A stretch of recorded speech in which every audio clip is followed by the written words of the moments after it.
Farin cikin da uwa ke ji in ɗanta ya zama sarki, farin cikin da iya ke ji sanda ya ga kwaki. Dan yadda na ce iya murna da siga ko zai rasa komi, domin wai ko za ya iske a gaba na ga sarkin tsami. Wai da duk duniya ba wanda ya kai ni san ki gani na, taka a san sarautar mata kai da ke shiga rana. Kina abe kutani a kanan mu ta dama babban birni, rashin ki ya saka zuciya tilas zamuwa mai rauni. Matsalar da na fuskanta kwarai da rashin waya a hannunki, na sha wuya tun wancan makon kin ji na yi mafarki. Mun shallake duniya mun tafi zuwa gari mai tsarki, da ke da anti da inna baba Aminu Saifu da gwanki. Hasken fuskar ki kamar 15 ga wata idan ya bullo, shi wanda ya ki zuwa birni kai cansa ya bar kallo.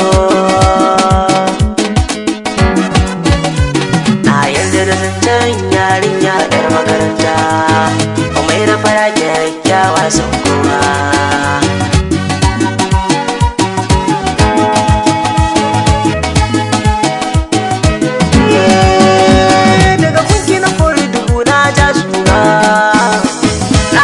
Maza da yawa sun lura, akwai wani mai neman ya gari ga, wai ni ne na zuga kiki mai yanga.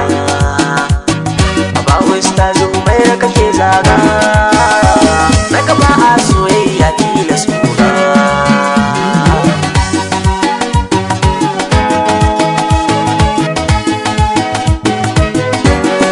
Lallai so ba 'yar karamar tafiyawa,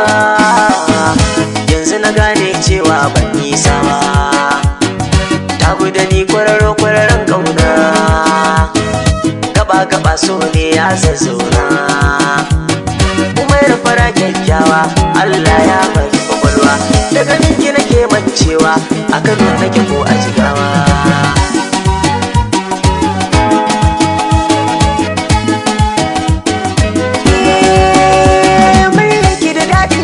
Taginsa akan kyabon gawashi sallasa, na kasacin naka da su kwarkwasa, tsohuwar magana ba na son in tasa, a ƙarshe dai na ɗaukan bungasa, wane yaro wane tagunsa.